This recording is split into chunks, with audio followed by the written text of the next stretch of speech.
مزید Islamic videos کے لیے ہمارے چینل حقیقت اسلام کو سبسکرائب کریں۔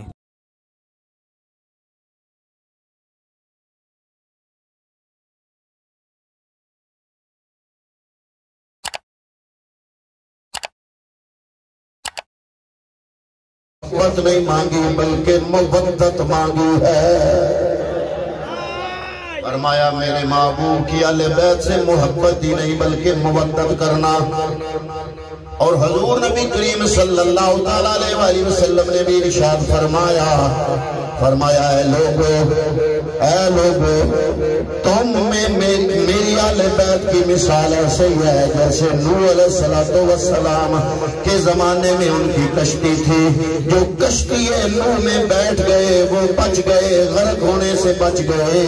اے میری امت قیامت تک بڑے بڑے نظام ہائے زندگی آئیں گے، یہ جو یورپ والے ہیں ان کی اڑیانیت اور نٹ پر ان کے سارے معاملات اور ان کے نظام ہائے زندگی سے ہمارے مسلمان پریشان ہوں گے، ان کی اڑیانیت سے ہمارے معاشرہ مسلمانوں کا معاشرہ ڈسٹرب ہوگا، ان کی اڑیانیت سے ہمارے مسلمانوں کا معاشرہ ڈسٹرب ہوگا، ان کے نظام ہائے زندگی سے یہ مضطرب ہوں گے۔ لیکن میں محمد عربی ایک نظام دے کے جا رہا ہوں، ایک طریقہ دے کے جا رہا ہوں، قیامت تک جتنے بھی نظام ہے زندگی آ جائیں، اگر تم اس پہ عمل کر لو گے تو غرق نہیں ہوگے، تم گمراہ نہیں ہوگے۔ یا رسول اللہ وہ کیا ہے؟ فرمایا الا ان مثل اہل البیت فیکم کمثل سفینۃ نوح من رکبھا نجا ومن تخلف عنہا ہلک۔ تم میں میرے اہل بیت کی مثال حضرت نوح علیہ السلام کی کشتی کی طرح ہے، چاہے جتنے بھی نظام ہے زندگی تمہیں اپنی طرف متوجہ کرتے رہے، نیٹ پر جتنی اڑیانی اور فحاشی کے ذریعے تمہیں تمہارے معاشرے کو خراب کرنے کی کوشش کرتے رہے، لیکن تم نے ایک کام کرنا ہے، کیا کہ ایک میرے محبوب محمد مصطفیٰ صلی اللہ علیہ وسلم کی اہل بیت کی محبت کی کشتی میں سوار ہو جانا ہے۔ نبی کریم صلی اللہ علیہ وسلم نے حجۃ الوداع کے موقع پہ فرمایا انا تارک فیکم ثقلین، اے کائنات والو میں تو جا رہا ہوں، ہو سکتا ہے اگلا حج تم میں ادا نہ کروں، لیکن پریشان ہونے کی ضرورت نہیں، تمہیں خالی چھوڑ کے نہیں جا رہا، تمہیں بے مہارا چھوڑ کے نہیں جا رہا، تمہیں بے سردارہ چھوڑ کے نہیں جا رہا، میں تمہاری ہدایت کا بندوبست کر کے جا رہا ہوں۔ یا رسول اللہ کیا بندوبست؟ فرمایا میں محمد عربی انا تارکن فیکم ثقلین، میں تم میں تو بھاری چیزیں چھوڑ کے جا رہا ہوں، اولہما کتاب اللہ فیہ الہدی والنور، ان میں سے پہلی چیز میری کتاب قرآن مجید ہے، اگر قرآن مجید کو پکڑ لو گے اس میں ہدایت اور نور ہے، تم قیامت تک گمراہ نہیں ہو سکتے۔ میری کتاب میں تم میں چھوڑ کے جا رہا ہوں۔ ایک حدیث میں حضور نبی کریم نے فرمایا قرآن مجید ایک ایسی رسی ہے جس کا ایک سرا رب العالمین کے دست قدرت میں ہے، اس کا دوسرا سرا تم پکڑ لو، جب اس رسی کو مضبوطی سے پکڑ لو گے تم گمراہ نہیں ہوگے۔ وآخرهما اہل بیتی و اطرتی اذکرکم اللہ فی آل بیتی، اذکرکم اللہ فی آل بیتی۔ کملی والے نے 2 مرتبہ فرمایا میں تمہیں اللہ کی یاد دلاتا ہوں اپنے آل بیت کے حوالے سے۔ حضرات محترم میں تو کہتا ہوں کہ جناب محترم غلام رسول صاحب یا ان کے دوست احباب یا ان کی اولاد یا گھر والے وہ سلام کے مستحق ہیں، سلام پیش کرنے کے مستحق ہیں، اور وہ دوسرے لوگ جو مصطفیٰ کریم کے اہل بیت کی عظمت پہ یہ محافل اٹینڈ کرتے ہیں یا محافل انعقاد اس کا انعقاد کرتے ہیں، حضرات محترم وہ یہ ضروری کام سر انجام دے رہے ہیں۔ میں رات کو بھی ایک پروگرام میں عرض کر رہا تھا، جب ہمارے ایک سنی عالم دین اپنے سنیوں سے جب شکایت کر رہے تھے کہ محرم کا مہینہ جب آتا ہے تو تم ادھر ربیع الاول میں بھی چاول کھا لیتے ہو اور محرم محرم میں ان لوگوں کے ساتھ جا کے چاول کھا لیتے ہو، تو میں ہاتھ جوڑ کے عرض کر رہا تھا اس میں عوام کا قصور نہیں ہے، اس میں ہمارا قصور ہے۔ کاش آج سے کچھ عرصہ پہلے ہمیں ہوش آ جاتی، ہم اللہ رب العالمین کے ذکر کے بعد اس کے نبی کی محفل سجاتے ہیں، پیغمبر کی محفل سجانے کے ساتھ ساتھ اب مصطفیٰ کے آل بیت اطہار کی محبت کا بھی پرچار کرتے ہو۔ یہ مطلب نہیں کہ ہمیں آل بیت سے محبت نہیں، آل بیت سے محبت ایمان کی جان ہے۔ ہمارے بزرگان دین بھی محبت کرتے تھے، وہ اپنے گھروں میں جب بھی ختم دلواتے نانا دادا پردادے کا نام بعد میں لیتے، پہلے آل رسول اور آل بیت اطہار کا نام لیتے، لیکن ہماری محبت ضرور تھی، لیکن وہ محبت خاموش تھی۔ خاموش محبت کے نتیجے میں ہوا کیا؟ آل بیت ہمارے ہیں، آل سنت والجماعت کے ہیں، آل رسول کے ساتھ رشتہ، اصل رشتہ حقیقی ہمارا ہے، لیکن کیا ہوا؟ ہمارے علماء کی خاموشی کی وجہ سے کیا ہوا؟ کچھ لوگوں نے حسین کا نام اغوا کر لیا، حسین کی محبت پہ لوگ اکٹھے کرنے میں کامیاب ہو گئے۔ اب میں نے کہا کہ عوام تو بیچارے عقیدت کی وجہ سے جاتے ہیں، عوام کے دل میں ان لوگوں کی عقیدت نہیں بلکہ آل بیت کی عقیدت ہے۔ کاش ہم اپنے سٹیج پہ میلاد مصطفیٰ کے ساتھ ساتھ مصطفیٰ کریم کے نواسے امام حسین اور شہداء کرب و بلا کا ذکر بھی اسی طرح کرنے میں کامیاب ہوتے، اپنے لوگوں کو اپنا سٹیج مہیا ہوتا تو یہ چاول کھانے غیروں کے سٹیج پہ نہ جاتے۔ حضرات محترم نبی کریم صلی اللہ تعالیٰ علیہ وسلم کے آل بیت اطہار سے ہمارے دل کا، ہمارے ایمان کا رشتہ ہے۔ محبت آل بیت کسی فرقے کی پہچان نہیں، محبت آل بیت کسی مسلک کی پہچان نہیں، محبت آل بیت کسی عقیدے کی پہچان نہیں، بلکہ محبت آل بیت ایمان کی پہچان ہے۔ محبت آل بیت ایمان کی پہچان ہے۔ ربیع الاول میں ہمارا بچہ کہتا ہے نور والا آیا ہے، نور والا آیا ہے۔ ہم نے آل بیت اطہار کے نانا جناب مصطفیٰ کریم کے میلاد اور نام کا چرچا کیا جیسے کرنے کا حق ہوتا تھا، لیکن جس طرف سستی کی لوگوں نے سن لگا لی، لوگوں نے جناب اس میں نقب لگا لیا، تو قصور لوگوں کا نہیں، عوام کا نہیں، قصور ہمارے سٹیج کا ہے۔ ہمیں اللہ کا ذکر، اللہ کے نبی کے ذکر کے ساتھ ساتھ نبی کی آل بیت کے ذکر سے اپنے دلوں اور محفلوں کو سجانا پڑے گا۔ جب سجائیں گے آل بیت اطہار کے ذکر کا صدقہ میرا رب بھی کرم نوازی فرمائے گا۔ نعرہ تکبیر، نعرہ رسالت، نعرہ تحقیق، نعرہ حیدری، حسینیت، حسینیت۔ آل بیت کے ساتھ محبت کا سبق اللہ پڑھاتا ہے، کیوں نہ پڑھے ہم؟ مصطفیٰ کریم نے سبق پڑھایا، میری آل بیت سے محبت کرنا۔ نبی کریم کے بعد خلفائے راشدین کی باری آتی ہے۔ حضرت جناب سیدنا صدیق اکبر رضی اللہ تعالیٰ عنہ، آپ کا فرمان درج ہے صلۃ و قرابت رسول اللہ صلی اللہ علیہ وسلم احب الی من صلۃ قرابتی۔ بخاری شریف حدیث کا نمبر ہے 3712۔ صدیق اکبر فرماتے ہیں پیغمبر اکرم صلی اللہ علیہ وسلم کے آل بیت سے محبت کا اظہار کرنا میرے نزدیک اپنے قریبی رشتہ داروں سے محبت کا اظہار کرنے سے کئی درجے بہتر اور افضل ہے۔ سیدنا صدیق اکبر رضی اللہ تعالیٰ عنہ آپ محبت اہل بیت کے بارے میں یہ جملہ ارشاد فرما رہے ہیں۔ حضرت عبداللہ ابن مسعود کا جملہ حضرت محترم دیلمی شریف کے اندر یہ حدیث پاک ہے، مسند فردوس شریف میں بھی یہ حدیث پاک موجود ہے اور ریکارڈنگ ہو رہی ہے۔ حدیث کا نمبر ہے 2721 اور روایت ہے حضرت عبداللہ ابن مسعود کی۔ آپ فرماتے ہیں حب آل محمد خیر من عبادت سنتنا۔ آل رسول صلی اللہ علیہ وسلم کی محبت اللہ تعالیٰ کی بارگاہ میں ایک سال کی عبادت سے افضل ہے۔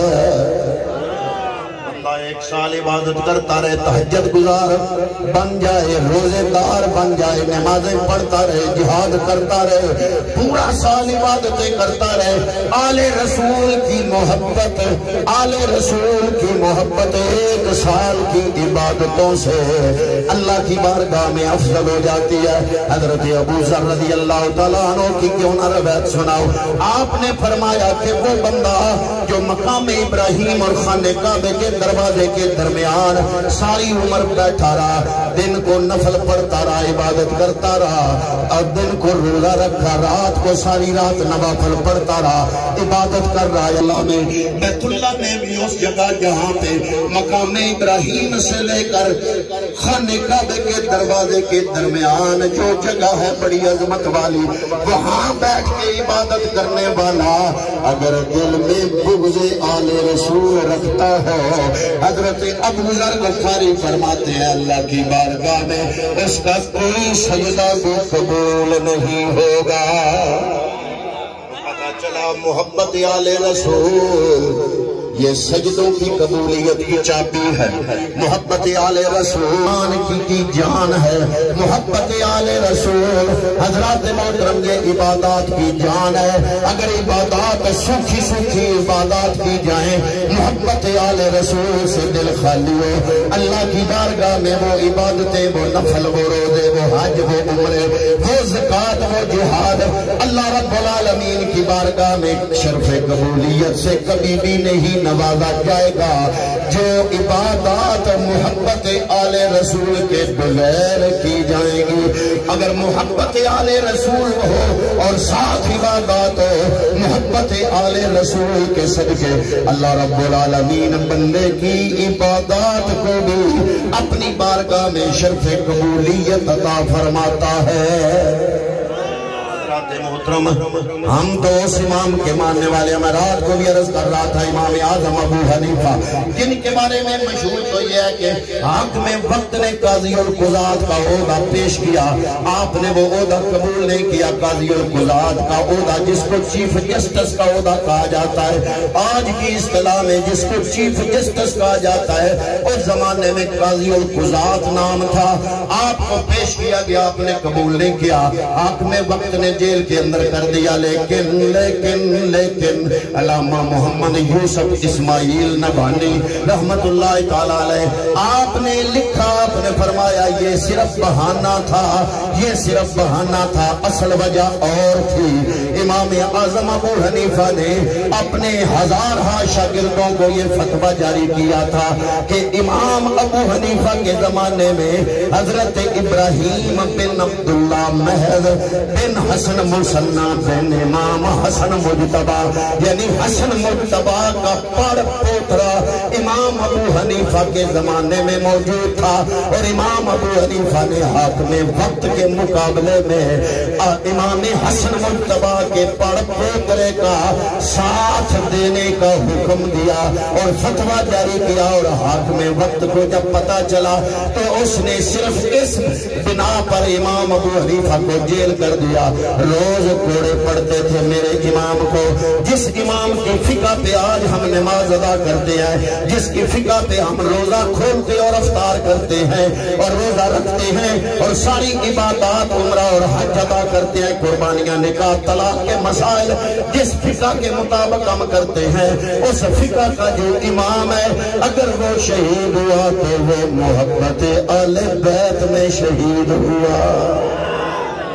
حضرات محترم آل بیت اطہار کے ساتھ صحابہ کرام رضوان اللہ تعالیٰ علیہ مجمعین نے محبت کر کے دکھائی، اور صحابہ کرام نے بھی محبت کر کے دکھائی۔ آل رسول نے ہمارے دلوں میں صحابہ کرام کی عزت و احترام پیدا فرمایا۔ اب آپ سوچ رہے ہوں گے کہ جناب ان کا حسین حسین کرنا اور ہمارا حسین حسین کرنا اس میں فرق کیا ہے؟ میں نے کہا جناب وہ جو حسین حسین کرتے ہیں وہ ابو بکر صدیق پر تانا کر کے کرتے ہیں، عمر فاروق پہ اٹیک کر کے کرتے ہیں، عثمان غنی ذو النورین پہ کیچڑ اچھال کے کرتے ہیں، میرے نبی کی ازواج مطہرات کا انکار کر کے کرتے ہیں۔ ہم جو حسین حسین کرتے ہیں، ہم صحابہ کرام رضوان اللہ تعالیٰ علیہ مجمعین کا نام لے کر ان کا احترام کر کے حسین حسین کرتے ہیں. اور ہم یہ کہتے ہیں کہ صدیق عکس حسن کمال محمد است. صدیق عکس حسن کمال محمد است. فاروق ذل جاہو جلال محمد است. فاروق ذل جاہو جلال محمد. اور عثمان ضیائے شمع کمال محمد. حیدر بہار باغ خصال محمد. ہمارا یہ پیغام ہے کہ اسلام ماں اطاعت خلفائے راشدین. اسلام ماں اطاعت خلفائے راشدین. ایمان ماں محبت آل محمد. ایک ہے اسلام، ایک ہے ایمان. ہمارا اسلام کیا ہے؟ ان میں ان کی حسین حسین اور ہماری حسین حسین میں فرق کیا ہے؟ ان کی حسین حسین اور ہماری حسین حسین میں فرق کیا ہے؟ ہم کہتے ہیں کہ اسلام ماں اطاعت خلفائے راشدین. ایمان ماں محبت آل محمد. اسلام کام کا نام ہے. اسلام لفظوں کا نام نہیں، جملے کا نام نہیں، زندگی گزارنے کے لہجے کا نام اسلام ہے. اور ہمارا اسلام خلفائے راشدین کی اطاعت ہے. اور ایمان ماننے کا نام ہے. اور ہمارا ایمان محبت آل مصطفیٰ کریم صلی اللہ علیہ وآلہ وسلم حضور کی آل کے ساتھ محبت کرنا ہمارا ایمان ہے. حضرات محترم، ان میں تو فرق کوئی نہیں تھا. آج ملنگ نے فرق ڈال دیا. جزاک اللہ. آج ملنگ نے فرق ڈال دیا. حقیقت میں فرق کوئی نہیں تھا.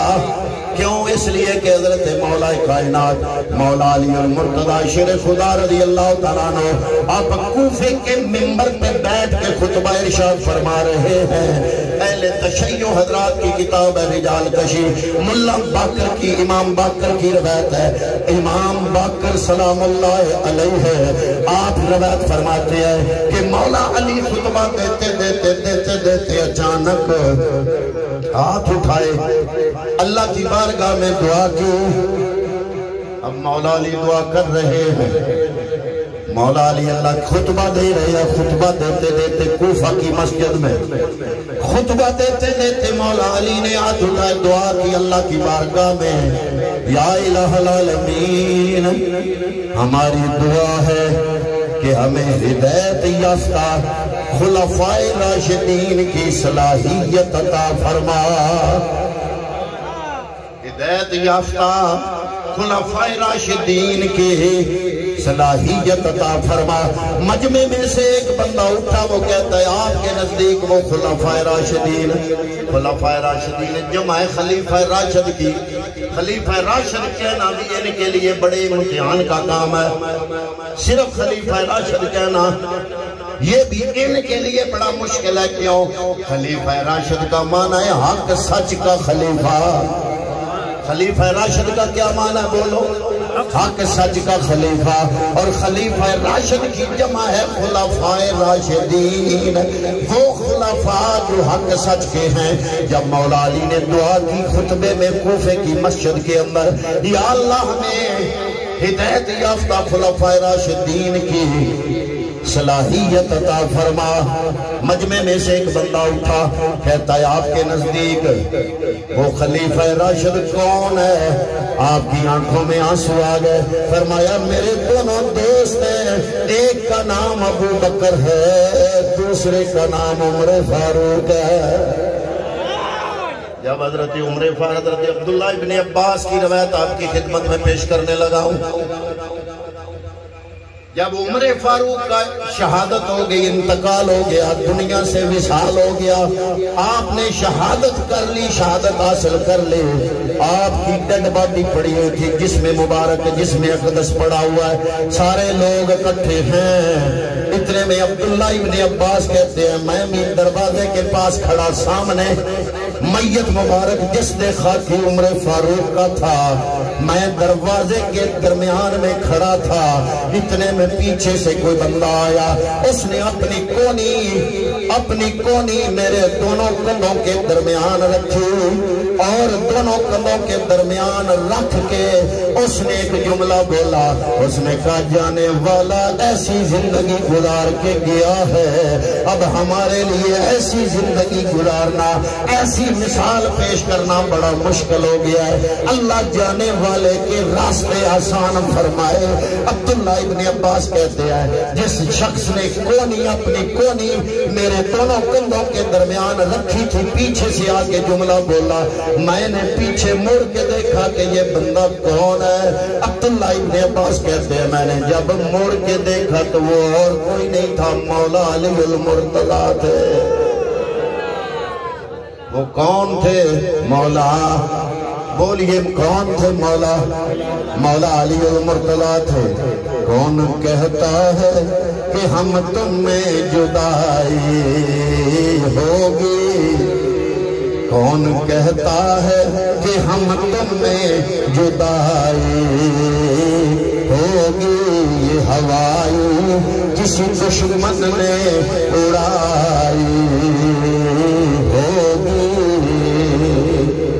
حضرت عمر فاروق رضی اللہ تعالیٰ عنہ آپ اپنے دور خلافت میں مجلس لگائے بیٹھے ہیں،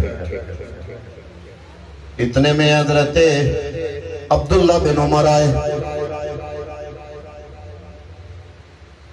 جو درباری تھا، اس نے کہا کہ جناب مصروف ہیں، واپس ہو جاؤ، اجازت نہیں ملنے کی۔ بیٹا حاکم وقت 25 لاکھ مربع میل کا حکمران عمر، صرف مسلمان ہی نہیں مانتے، گاندھی بھی یہ جملہ بول گیا کہ پیغمبر اکرم صلی اللہ علیہ وسلم کے جو دونوں یار ابو بکر عمر ہیں، میں دنیا میں کوئی بندہ ایسا نہیں جس کی کامیاب حکومت کی میں گاندھی مثال دوں، اگر میں مثال دوں گا خوبصورت حکومت کی تو میں مصطفیٰ کریم مسلمانوں کے پیغمبر ان کے دیش آبی ابو بکر اور عمر کا نام لوں گا۔ ارے غیروں نے بھی نام لیا، حضرت عمر فاروق جن کے لباس پہ چیچڑے لگے ہوئے تھے، ٹاکیاں لگی، ٹاکیوں والا لباس پہنا ہوا ہے، لیکن 25 لاکھ مربع میل کا حکمران، اور اس وقت کا سپر پاور کیسر و کسرا جیسے آج امریکہ ہے، عمر فاروق کا نام لینے سے کپ کپی تاری ہو جاتی، اتنا روب ہے۔ حضرات محترم عمر فاروق کی عدالت لگی ہے، اوپر سے آپ اندر ہیں، دروازہ بند ہے، دروازے پر دربان کھڑا ہے، اوپر سے عبداللہ بن عمر جو عمر فاروق کا بیٹا ہے وہ آ گیا، اجازت مانگی گئی، جناب عبداللہ بن عمر آپ کا بیٹا ملاقات کرنا چاہتا ہے، فرمایا میں مصروف ہوں۔ عبداللہ بن عمر چلا گیا، اتنے میں امام حسن آئے، امام حسن جب اندر داخل ہو رہے تھے تو اب حضرت عمر فاروق کا بیٹا عبداللہ بن عمر دروازے سے نکل رہا تھا، پوچھا کہ کیوں واپس جا رہے ہو؟ انہوں نے کہا جناب ملاقات کی اجازت نہیں ملی۔ آپ سوچنے لگ گئے کہ اگر بیٹے کو اجازت نہیں ملی، میں بھی ملاقات کرنے کے لیے آیا تھا، اس لیے میں اجازت مانگتا نہیں، اپنے آپ ہی واپس ہو لیے۔ جب عمر فاروق فارغ ہوئے، آپ کو بتایا گیا کہ امام حسن مجتبی آئے تھے، آپ کھڑے ہو گئے، بندہ دوڑایا، فرمایا جاؤ حسن مجتبی کو بلاؤ۔ حضرت امام حسن مجتبی کو واپس بلایا، پوچھا کہ جناب آپ آئے تھے ملاقات کرنے، بغیر بتائے واپس کیوں چلے گئے؟ انہوں نے کہا جناب آپ کا سگا بیٹا عبداللہ بن عمر واپس جا رہا تھا، میں نے سوچا اگر بیٹے کو ملاقات کا ٹائم نہیں ملا تو میں ٹائم مانگتا ہی نہیں، میں واپس ہو جاتا ہوں۔ آپ نے فرمایا عبداللہ بن عمر اور ہے، حسن مجتبیٰ اور ہے۔ عبداللہ بن عمر کا باپ عمر ہے، حسن کا باپ مولا علی ہے۔ عبداللہ بن عمر کی ماں اور ہے، حسن کی ماں فاطمہ الزہرا ہے۔ عبداللہ بن عمر کا نانا اور ہے، حسن مجتبیٰ کا نانا محمد مصطفیٰ ہے۔ عبداللہ بن عمر کو اگر ٹائم نہیں ملا تو کوئی بات نہیں، اگر آپ بتاتے کہ آپ آئے ہو تو میں سارے کام چھوڑ کے آپ کو ٹائم دیتا۔ یہ ہے صحابہ کرام رضوان اللہ تعالیٰ علیہ مجمعین کہ دلوں میں اہل بیت اطہار کا پیار، اہل بیت اطہار کی محبت، بڑی مثالیں ہیں، بے شمار مثالیں ہیں۔ یہ تو میں ایک چھوٹی چھوٹے ایک ایسا واقعہ اس باب کا آپ کی خدمت میں پیش کر رہا ہوں کہ آپ کو کوئی اندازہ ہو کہ حضرت عمر فاروق رضی اللہ تعالیٰ عنہ بھی خلیفہ نہیں بنے، صدیق اکبر خلیفہ اور وہ بیمار ہو گئے۔ آخری بیماری آئی، حکیموں نے جواب دے دیا بچنے کا کوئی امکان نہیں ہے۔ کمرے میں آپ کی چارپائی پڑی ہے، حضرت صدیق اکبر سوچ رہے ہیں میں تو جا رہا ہوں لیکن اس پوری امت کی قیادت اگر کسی کو سونپ کے نہ گیا تو لڑائی جھگڑا اور نزاع ہوگا۔ آپ نے لوگوں سے مشورہ کیا کرنے کے بعد حضرت عمر فاروق کا نام کاغذ پہ لکھا، لفافے میں بند کیا، لفافہ بند کر کے کمرے کی کھڑکی کھلی ہے، باہر سارے لوگ آپ کی عیادت کے لیے آئے ہیں اور وہ سارے لوگ کوئی عام نہیں۔ آپ سمجھتے ہو کہ جب زمانہ صدیق اکبر کا تھا تو وہ لوگ وہ عوام میں نہیں تھا، میرے جیسے لوگ نہیں تھے۔ ان خلفاء ثلاثہ کو نہ ماننا، خلیفہ برحق نہ ماننا، یہ شریعت کا انکار ہے۔ کیوں؟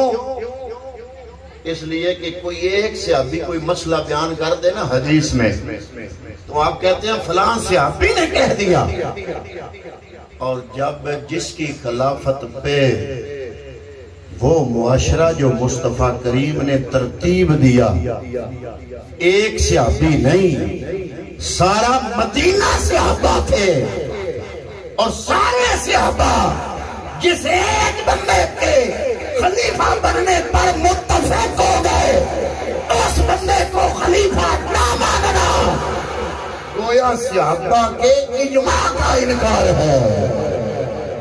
صحابہ کے بولو بولو صحابہ کے، یار کوئی علم والی بات بھی ساتھ ساتھ سمجھا کریں، سر بھی چلتی رہتی ہے، شعر بھی چلتے رہتے ہیں۔ خلفاء راشدین، خلفاء ثلاثہ، ان کو ووٹ دینے والی پاکستان کی پارلیمنٹ نہیں تھی، پاکستانی عوام نہیں تھے، ان کو ووٹ دینے والے وہ لوگ تھے جن کے بارے میں قرآن کہتا ہے اولئک الذین امتحن اللہ قلوبہم للتقوی۔ اللہ اللہ اللہ، تینوں خلفاء کو ووٹ انہوں نے دیا جن کے بارے میں قرآن نے کہا رضی اللہ عنہم ورضوا عنہ، اللہ ان پہ راضی، یہ رب پہ راضی۔ آج حجی آج بڑھتا ہے رب راضی ہو جائے، پتہ کوئی نہیں ہوتا 10 حج کرنے کے بعد بھی اللہ راضی ہوا کہ نہیں۔ 80 سال عمر ہو جائے کوئی نماز ناغا نہ ہو، یقین پھر بھی نہیں ہوتا رب راضی ہوا ہے کہ نہیں۔ چاہے 80 سال تک جل پڑھتے رہو، روزے رکھتے رہو، یاد کرتے رہو، نمازیں پڑھتے رہو، تو ہمیں نہیں پتا چلتا تو ان ہستیوں کی شان کا اندازہ لگاؤ جن پر راضی ہونے کے سرٹیفکیٹ اللہ نے قرآن میں بیان کر دیے۔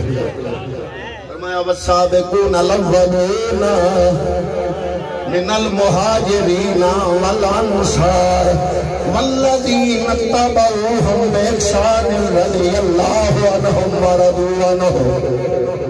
وہ لوگ جو سبقت لے گئے مہاجرین میں سے یا انصار میں سے، اور جنہوں نے ان کی اتباع کی، ان کا درجہ کیا ہے؟ فرمایا رضی اللہ عنہم ورضوا، اب اگر کوئی اذان میں بندہ یہ کہتا ہے وَخَلِيفَتُهُ بِلَا فَاصِلٍ، ابو بکر کا انکار بلا فصل سے، عمر کا انکار، عثمان کا انکار، تو گویا وہ ہمارا انکار نہیں کر رہا، ہمارے مسلک اور مزاج کا انکار نہیں کر رہا، بلکہ پیغمبر کے زمانے میں میرے نبی نے وَيُزَكِّيهِمْ وَيُعَلِّمُهُمُ الْكِتَابَ وَالْحِکْمَةَ، ان لوگوں کو پاک اور صاف کیا، ان لوگوں کا اجماع ہے، اس کا انکار کیا جا رہا ہے۔ مجھے ایک بندہ نے کہا ہے یہ اذان پڑھے تو کلمہ پڑھنا چاہیے کہ میں کہا بھلا ہال پڑھنی چاہیے، وہ بندہ جھوٹ بول رہا ہو۔ اب میرے سیر اتے اسمان ہے، کھلا اسمان، میں کہا لا الہ الا اللہ محمد رسول اللہ اتے چھاپتے تو ساگنا جھوٹ ہی بولنا، یہ تو کلمہ پڑھنے نہیں کو لوڑا ہی، میں کہا لا الہ الا اللہ محمد رسول اللہ علی ولی اللہ وخلیفۃہ بلا، جہاں کلمہ پڑھنا تائیں جھوٹ، جہاں پڑھنا تائیں جھوٹ۔ بے نظیر نے تسی منو یا نہ منو انکار کر سکتے ہو، بس ساڈے ملک کی وزیر اعظم رہی ہے، کر سکتے ہو انکار؟ نہیں، ہمیں ووٹ نہ نہیں دے ہو، منو یا نہ منو، اے جھوٹ سے نہ بول سکتے ملک پاکستان کی وزیر اعظم نہیں رہی ہے، جھوٹ نہیں بول سکتے، تسی منو یا نہ منو۔ بلا فصل تو تاں ہویا کہ ابو بکر نہ ہوئے، عمر فاروق نہ ہوئے، عثمان غنی نہ ہوئے، تے پھر ہویا بلا فصل کہ 2.5 سال ابو بکر کر جاوے، پیچھے علی نماز پڑھتا رہے، 10 سال عمر فاروق خلافت کرے، علی پیچھے نماز پڑھے، عثمان 10 سال خلافت کرے، علی المرتضی مگر کھلو کے نماز پڑھے، تے پتہ لگا کہ بلا فصل جڑا جملہ ہے یہ جھوٹ ہے، سفید جھوٹ ہے۔ کیوں اس کو کہ ایک خلیفہ رہنے میں مننا یا نہ مننا، خلافت تو انکار کیتا جا سکتا، بولو میں مننا یا نہ مننا، خلافت تو انکار کر سکنا نہیں۔ فرق ہے انہوں نے حسین حسین تے ساڈی حسین حسین تے، اور نال اس یہ جملہ بھی بول رہے ہیں کہ اے امام علی مقام محبت بڑی ہے، اگر آپ کے نانے کی شریعت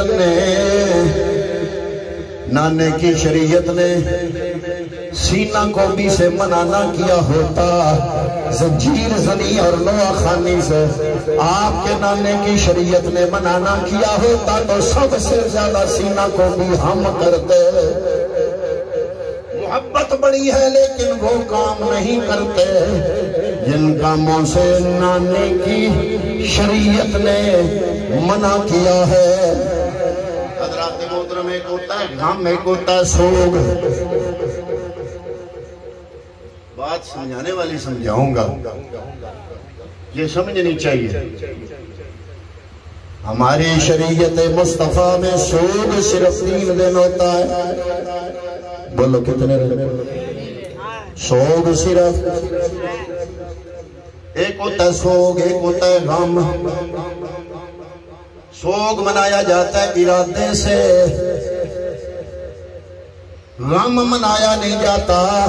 جب ماضی کا کوئی واقعہ یاد آ جائے دل مغموم ہو جاتا ہے۔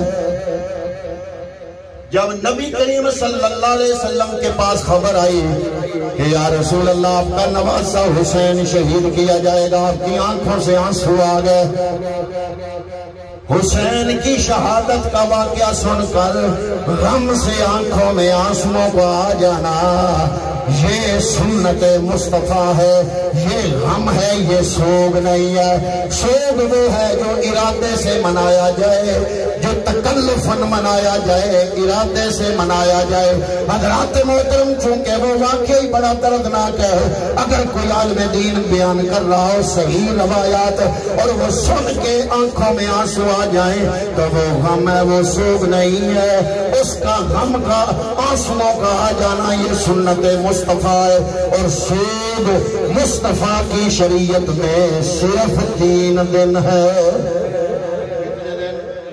بولو، یہ میں ساری باتیں اس لیے کر رہا ہوں کہ اکثر لوگ فون کر کے پوچھتے ہیں. اگلے دن ایک بندے نے فون کیا, کہتا ہے جناب بندہ کہتا ہے کہ 10 محرم کو امام علی مقام اور شہداء کربلا آپ کا ختم نہ دلواؤ, کیونکہ لاٹھیاں میں پڑی ہوئی ہیں, کل کے بعد ختم دلواؤ, 10 کو نہ دلواؤ. میں نے کہا کیوں؟ یعنی اس نے کہا کہ 10 کو تو لاٹھیں پڑی ہوتی ہیں. میں نے کہا تم بتاؤ کہ حسین کو شہید ہوئے کتنا عرصہ ہوا؟ اس نے کہا 14 صدیاں بیت گئی. میں نے کہا پھر لاشیں کیسے پڑی؟ میں کہا چلو اے مان لو, عارضی طور پہ مان لو. میں کہا مجھے 7ویں والے جو دھون کی ہوتا اس لئے تو جوندے آن. اللہ اللہ اللہ ماشاءاللہ, کیا پیارا جملہ ہے. گل سمجھے ہو؟ اللہ بس چلو ڈوٹی گل مان لئی, 10 محرم انہوں نے ختم نہیں دیوانا, لاشاں پہ یعنی میں کہا 7 نو تو جوندے آن. اللہ اللہ, جیو جیو ماشاءاللہ. جوندے کم شروع. میں نے کہا نہیں, یہ بات غلط ہے. امام علی مقام کو دنیا سے شہادت پائے 14 صدیاں گزر گئے. یہ تصور نہ جمایا کرو کہ جناب 10 محرم کو لاشیں پڑی ہیں. 10 محرم کو انہوں نے شہادت پیش کی ہے. شہادت والے دن غلاموں کی طرف سے درود کے تحفے جائیں, اصال ثواب کے تحفے جائیں, نفلوں کے تحفے جائیں, قرآن پاک کے ختم کے تحفے جائیں, صدقہ خیرات کے تحفے جائیں, ختم پاک کے تحفے جائیں. ان کو پتا چلے کہ جو دین 72 کٹا کے بچایا ہے اس کے ماننے والے زندہ ہیں. اس لیے تمہاری حسین حسین اور ہماری حسین حسین میں فرق ہے. آپ خود اپنی عقل سے سوچو, بندے کا اپنا دماغ سب سے بڑا مفتی ہے. اگر میں محرم کے مہینے میں سینہ کو بھی زنجیر زنی کر کے وہ پہنچاؤں ان کو, اور دوسرا بندہ 2 رکعت نفل پڑھ کے وہ ثواب پہنچائے, حسین کس پہ خوش ہوں گے؟ بولو. آپ کا عقل یہ کہتا ہے نا, اور یہ صحیح کہتا ہے. ایک ہے جناب صدقہ و خیرات کر کے ثواب پہنچانا, صدقہ و خیرات کا قرآن حکم دیتا ہے. ایک ہوتا ہے نوافل پڑھ کے ثواب پہنچانا, وہ بھی حکم دیتا ہے اللہ کی کتاب یا ایھا الذین آمنوا استعینوا بالصبر والصلاۃ. اے ایمان والو, اللہ سے مدد مانگنا چاہتے ہو تو 2 کام کرو, ایک صبر دل میں رکھو اور ایک نماز. نفل پڑھ کے ثواب پہنچاؤ, قرآن پڑھ کے ثواب پہنچاؤ, صدقہ و خیرات کر کے ثواب پہنچاؤ. کھانا تیار کرو, غریبوں کو دو. اس کھانے کے غریبوں کو دینے کا جو عمل ہے, اس عمل کا جو ثواب ہے وہ شہداء کربلا کی بارگاہ میں پہنچاؤ. آپ خود اندازہ لگاؤ کہ شہداء کربلا نوحوں پر خوش ہوں گے, ماتم پر خوش ہوں گے, سینہ کو بھی زنجیر زنی پر خوش ہوں گے. یا جو نانے کی شریعت کی عبادات ہے وہ عبادات کر کے ثواب پہنچایا جائے تو پھر شہداء کربلا خوش ہوں گے. دسو کیوں خوش ہو سکتے؟ نفل پڑھے, نفل پڑھنے. بلکہ میں اس دفعہ کہہ رہا تھا کہ اور کچھ نہیں ہوتا آپ سے, تو اس محرم میں تہیہ کر لیں. کام کرتے کرتے کاشتکاری کر رہے ہیں, مال چگا رہے ہیں, یا دکانداری کر رہے ہیں, یا فیکٹری میں ملازم ہیں, کہیں بھی کام کر رہے ہیں, زبان ہلتی رہے, نبی اور نبی کی آل پہ درود پڑھتے رہو. آپ درود پڑھو گے اتنی اہل بیت خوش ہوں گے. یہ آپ اتحیات پڑھتے ہیں نا, السلام علینا وعلا, سارے بولو. یار مولوی تے پتہ نہیں کتنی باری سبحان اللہ کھوندن, تا نہ شعر کھوندن, مجمع کو پڑھاندن, کوئی دین یا نہ دین. میں تے اتنے مسئلے تہاڈی خدمت چیز تو پیش کیتے, تہاڈا وقت برباد نہ جائے. کچھ لے کے اٹھو, دین دی سمجھ حاصل کر کے اٹھو. تے تسی نماز دے لفظ دوروا رہے ہیں تہاڈے کولوں, اتحیات دے اندر بیٹھ کے پڑھ دے السلام علینا وعلا. یہ معنی کی ہے؟ یا اللہ تیرے نیک بندیاں تے میرا سلام ہو. یہ لفظ تسی نماز میں پڑھ دیو کوئی نہ نماز ٹوٹ دی نہیں کیوں نہیں ٹوٹ دی اس تو کہ نبی دا حکم ہے پڑھو ہونے تھے علماء فرماندے نے اگر کوئی بندہ نماز نہ پڑھے اپنا نقصان تے کر دئی ہے لیکن آدم علیہ السلام تو لے کے ہون تک جتنے نیک بندے چلے گئے نے انہاں دا بھی نقصان کردا ہے کیوں اگر نماز پڑھدا ہوگا السلام علینا وعلی عباد اللہ اس صالحین دے لفظ پڑھدا اے دے لفظ پڑھنے نال اللہ دیاں نیک بندیاں دے درجے بلند ہوندے جی اگر السلام علینا وعلی عباد اللہ الصالحین پڑھے ہونا نیک بندیاں دی درجے بلند ہوندے تے جی اگر وہ بندہ یہ پڑھے نماز وچ اللہم صلی علی محمد وعلی اللہم صلی علی محمد وعلی سارے بولو وعلی آل محمد جب امتی نماز پڑھے گا تو شہداء کرب و بلا کی بارگاہ میں اللہ تعالیٰ اس امتی کا نماز کے اندر پڑھا ہوا درود پیش فرمائے گا اور شہداء کرب و بلا کے درجے رب بلند فرمائے گا پتہ چلا آل بیت کا ذکر کرنے سے ان پہ درود پڑھنے سے نیک کام کر کے ایصال ثواب کرنے سے وہ خوش ہوتے ہیں اور ہم آل سنت وہ کام کرتے ہیں جن سے مصطفیٰ بھی خوش ہوں آل بیت بھی خوش ہوں شریعت کی خلاف ورزی نہ ہو نانے کی شریعت اجازت دیتی تو ہم بھی سینہ کو بھی کرتے لیکن سینہ کو بھی کرنا محبت کی نشانی نہیں محبت کی نشانی کیا ہے جس طرح امام مالک نے محبت اہل بیت میں کوڑے کھائے امام شافعی کو بیڑیاں پہنائی گئی بغداد بیڑیوں میں پہنچے اہل بیت کی محبت میں امام ابو حنیفہ محبت اہل بیت میں جیل سے آپ کا جنازہ برآمد ہوا یہ ہے محبت اہل بیت جس میں ہمارے اسلاف اور اکابر ہمارے آئمہ جو اہل بیت کے ساتھ وابستگی اور محبت کا عملی اظہار کر کے گئے تو اس لیے ہم بھی اپنے اکابرین کے زندگی کے مطابق زندگی گزارنے کی کوشش کرتے ہیں تو دعا کرتے ہیں کہ اللہ تعالیٰ غلام رسول صاحب اور ان کے اہل خانہ ان کی